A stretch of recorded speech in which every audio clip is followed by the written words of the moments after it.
Everyone, welcome to the pre secure for the 1 October 2024। तो हम लोग करने वाले हैं 5 MCQ based on the current affairs. इनको करने के बाद आप अपना स्कोर कमेंट सेक्शन में जरूर लिखिए। और ये सारे high quality prelims specific current affairs based MCQ होता है, जिसको करने के बाद आपका प्रीलिम्स सिक्योर करने के चांसेस और ज्यादा बढ़ जाते हैं। Which of the following statement is are correct? ENSO इसको बोलते हैं El Nino southern oscillation. Geography का एक बहुत इंपॉर्टेंट कॉन्सेप्ट है। Is a phenomenon characterized by variation in sea surface temperature. Sea surface समुद्र के सरफेस टेम्परेचर में वेरिएशन आ जाता है, बट अटलांटिक में नहीं आता, पैसिफिक में आता है।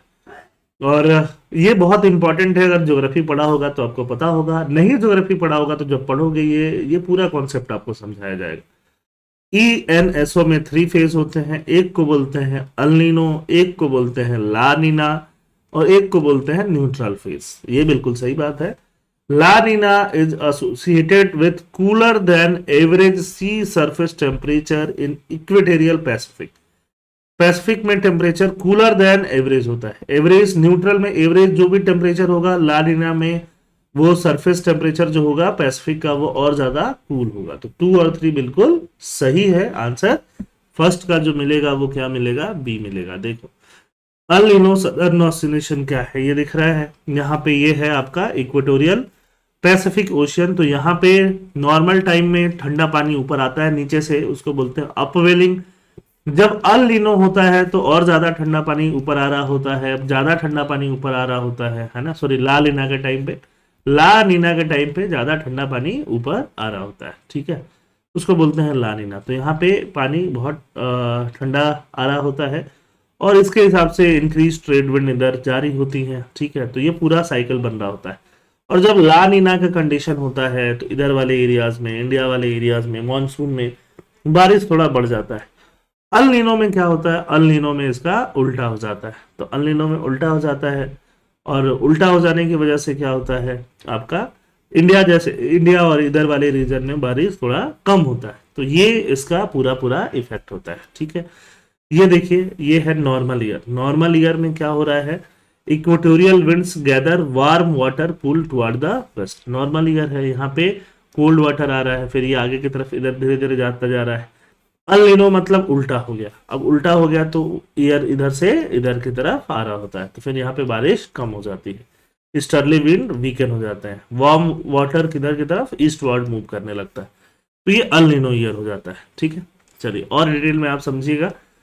Question number 2, which of the following statement regarding rice export policy is are correct? Rice के एक्सपोर्ट से कौन सा पॉलिसी करेक्ट है ना। जब भी देखो एक्सपोर्ट की बात होती है तो हम लोग फूड ग्रेन में बहुत सारा एक्सपोर्ट को लिमिटेड कर देते हैं या रिस्ट्रिक्ट कर देते हैं। अगर अनियन की प्राइस बहुत ज्यादा डोमेस्टिक मार्केट में बढ़ रही है तो हम लोग उसका एक्सपोर्ट कम कर सकते हैं। गवर्नमेंट मतलब हम लोग, मतलब वीट के साथ भी ऐसा हुआ है, राइस के साथ भी, हर बहुत सारे क्रॉप्स के साथ ऐसा होते रहता है।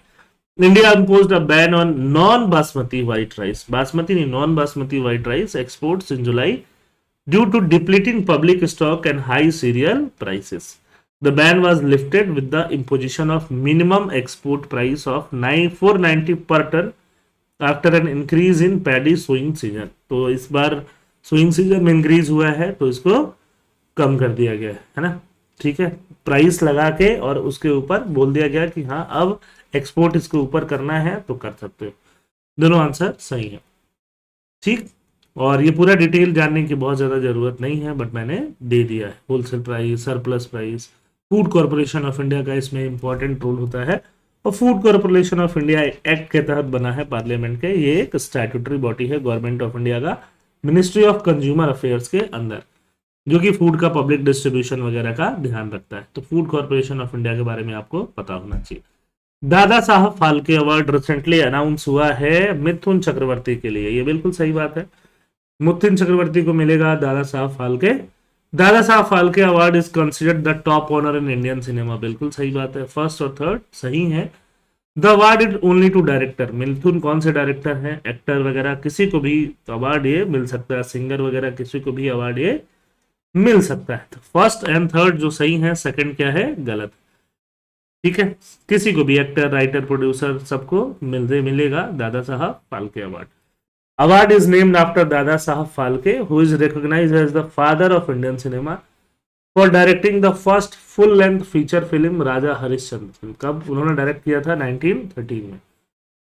Question number 4, which of the following statement regarding the atomic energy act. India में एटॉमिक एनर्जी एक्ट 1962 से चलता है, पहले भी था बट 1962 एक्ट से चलता है, जिसमें एटॉमिक एनर्जी हम लोग किसके लिए, मिलिट्री नहीं सिविलियन पर्पस के लिए डेवलप करते हैं, प्रमोट करते हैं। The act addresses issue related to production, कौन प्रोड्यूस करेगा, कैसे डेवलप होगा न्यूक्लियर एनर्जी, न्यूक्लियर एनर्जी को कैसे डिस्पोज किया जाएगा, रेडियो एक्टिव सब्सटेंस को कैसे डिस्पोज किया जाएगा, सबके बारे में ख्याल कौन रखता है? ये एटॉमिक एनर्जी एक्ट रखता है। प्राइवेट पार्टीज को इसलिए अलाउड नहीं है, गवर्नमेंट ही एटॉमिक एनर्जी में ये सारा काम करती है। फोर्थ का आंसर क्या हो जाएगा? बी हो जाएगा। Last question for the day, ये देखो मेंस के लिए, ऐसे के लिए भी बहुत इंपॉर्टेंट है लास्ट क्वेश्चन, जिसको बोलते हैं जेंडर परफॉर्मेटिविटी। जेंडर परफॉर्मेटिविटी क्या है?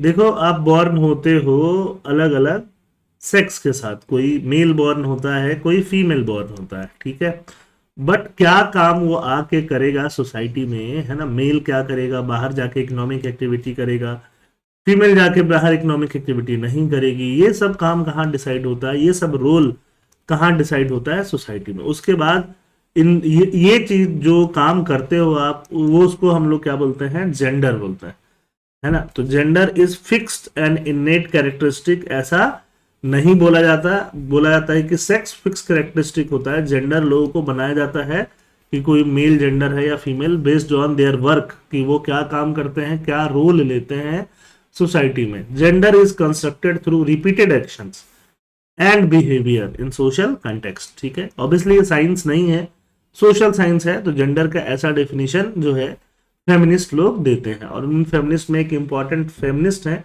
जूडिथ बटलर, जिन्होंने जेंडर परफॉर्मेटिविटी का कॉन्सेप्ट लेके आई थी, ठीक है, अपने बुक्स वगैरह में। वर्क मतलब books. Gender performativity suggest that traditional gender role को स्ट्रिक्टली एडहियर नहीं करना चाहिए सोशल स्टेबिलिटी के लिए। तो 4 गलत है और साथ में फर्स्ट गलत है, ठीक है। तो आंसर क्या आ जाएगा? 2 एंड 3 आ जाएगा। तो ये है पूरा कॉन्सेप्ट जो मीन्स के लिए भी बहुत ज्यादा यूजफुल है। कमेंट सेक्शन में बताइए आपने कितना स्कोर किया। Thank you.